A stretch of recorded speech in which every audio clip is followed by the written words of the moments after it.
after an hour and a half of driving and riding in the dark and the cold. And when I got here, I was frozen. And there was a concert going on in the chapel. And I walked in, sat down in the back, and Kitty looked at me and said, "You look cold." And she took my hands in hers and just started rubbing them to warm them up. And to me, that's kind of a symbolic of what this place is like. Stony Point will warm you up. And that's why I keep coming back.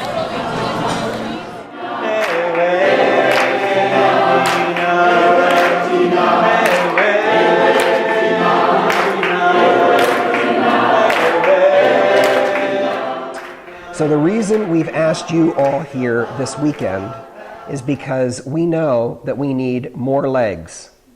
If you've come for a conference where people will inspire you and then you go home and go back to your regular lives, you've come to the wrong place. I think every day, it's not, again, an issue about nonviolence, it's an issue of discerning evil. And then how can we facilitate a session where we start talking in this room about racism, and I know you can't wait.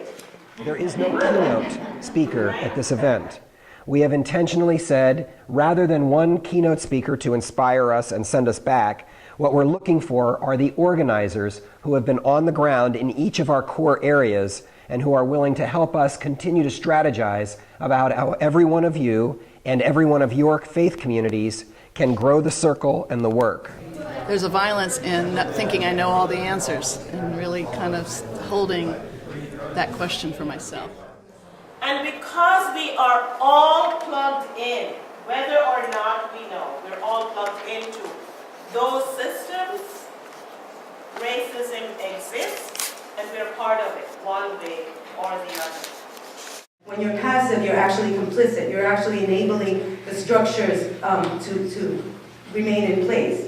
So in the context of Palestine, it becomes important that nonviolence is an active practice of resistance.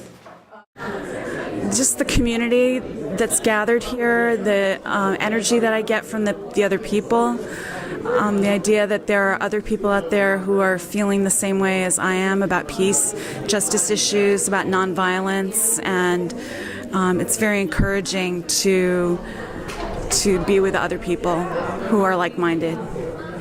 That we're blessed to have committed people that are honest and intelligent and want to do God's work. We hear a lot of stories, and they're heartbreaking and they're hard, and there's a lot of hope, there's a lot of joy, and there's sort of a sense that there is movement, and that step by step we're moving forward in a way that is important and is meaningful. We are afraid to look at each other in this culture. We've been told to look away. So that's our agenda, folks. We've invited you to work for the next 2.5 days, and we hope that this is orientation for the real work that begins as you leave here and go elsewhere. So nonviolence constitutes a tool. I feel affirmed, energized. I'm looking forward to going out into the world to act. I hope I have the courage to do that.